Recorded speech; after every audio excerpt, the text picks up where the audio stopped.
Hi, Kirsty Lane here. This is day 14 of Intermittent Fasting and the Bulletproof Diet. I am very happy with how intermittent fasting is suiting me at the moment. I had a 15-hour fast today, and didn't even hardly notice. Just stopped eating early, and then today I wasn't hungry. By the time I got round to eating, it was 15 hours. So that's what we want. We want it not to be a big deal. You to not obsess about it, not be anxious about it, just happen to have a 15-hour fast. That's what we're aiming for. So I checked my blood sugar this morning before I ate, and it was 3.7, which is quite low, mmol. So that means it's time to eat now, okay? Checking your blood sugar can be very helpful.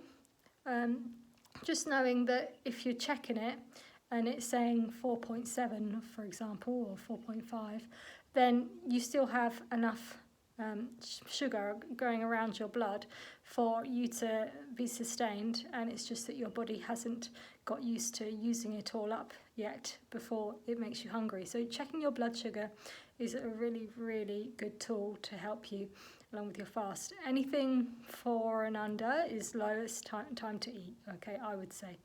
Of course, if you're pushing and you're going for a spiritual fast, or you want to push through that for a different reason, then that's sort of out of my realm, out of what I'd feel comfortable with doing. But in my opinion, if it's 4 or under, it's time to eat, okay? So I want to talk to you a bit also about the Bulletproof Diet. There is a lot to get your head around there. And Dave Asprey, he says that you just have to bear in mind those foods that are in the suspect or the kryptonite list. And when you eat them, just pay attention to your body and see if you have any adverse effects, all right? He says that the kryptonite list is will hurt everybody, basically. But in the suspects list, some things will hurt some people and not others. Like for white potatoes, he says that some people can tolerate them and some people can't. So you just got to pay attention to the effect it has on your body and just go from there. I had a really bad stomach yesterday, and I was tracking what have I eaten to make it bad. And then I realised that I had some gravy granules in it with wheat in it. And you just have to be a detective and figure out what it is in that you're eating that's causing you an upset stomach. Everyone is so individual, and a lot of the science around lectins, which is the plant toxin found in tomato skins and the seeds and the peppers and aubergines, etc. The science behind it is quite new. It's not well known. And it can feel very overwhelming to think, I thought all plants and fruits were good for me, yet now you're telling me that they're not. The science around it is quite new, and I know that it's a lot to get your head around. But some people are very susceptible to it, and some people are not. You see, it's just like lactose in milk. Some people are very sensitive to it and it does them harm, and some people it doesn't do them harm. Okay? So I really, really want to stress that with all this bulletproof diet, just bear in mind those categories which might be doing you harm. It's like the oxalates, which is in kale and in spinach and in beetroot. Some people are very sensitive to that and some people are not. So just keep an eye on your body. Keep in mind that the effects of food intolerance are so varied. It could be like a low mood, or you could just be a bit sleepy, or you could be a bit itchy, or you could have a runny nose, or you could have bloating, or they're so far and wide. Just be aware that those foods might be causing you a problem.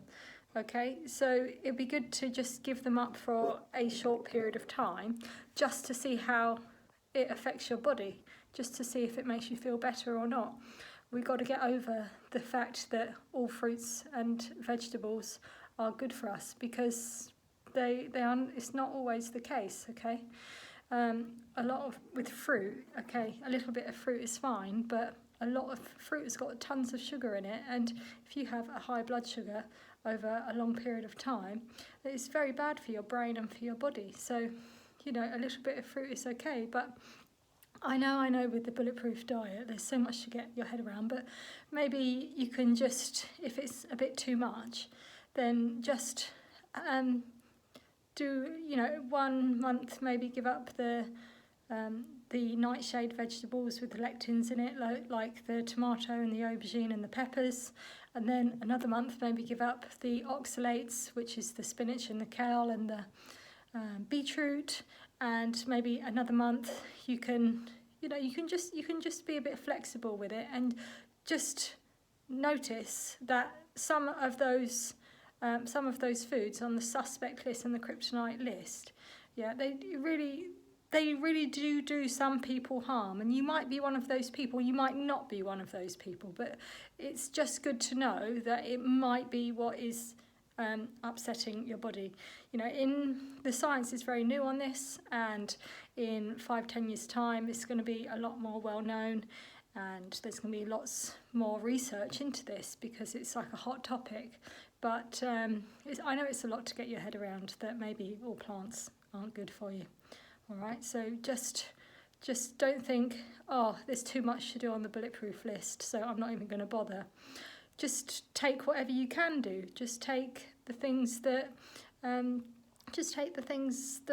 you feel you are able to do. If you can give up legumes, which are peas and peanuts and lentils and chickpeas, things like that, and you want to keep eating all of the oxalates and keep eating all of the nightshades, well, fine. Just do whatever you think you can do. Maybe just alternate it. Try giving it up for a bit and seeing how different things work. But I know it is overwhelming, and just bear in mind that it might be upsetting your mind and your body. Another symptom of food intolerance is just being unwilling to concentrate. Unable to concentrate. So having this brain fog they call it in America, having brain fog. Okay, so just keep it as a guideline, and just see. There are stuff on there that I'm eating, definitely, that I'm not abiding by 100%. Definitely stuff on there that I'm eating, but when I'm eating something, I'm just paying attention to how my body is reacting to it, just in case it's something that that's just in case it's upsetting my body. And like I say, every time I get an upset stomach, I go back and I check everything, see what I've eaten, and then you'll get to know what's good for you and what's not. What am I grateful for today? I am very grateful to my partner for putting up with all of these changes to the diet. Sometimes we forget that, you know, what we're eating really impacts other people too.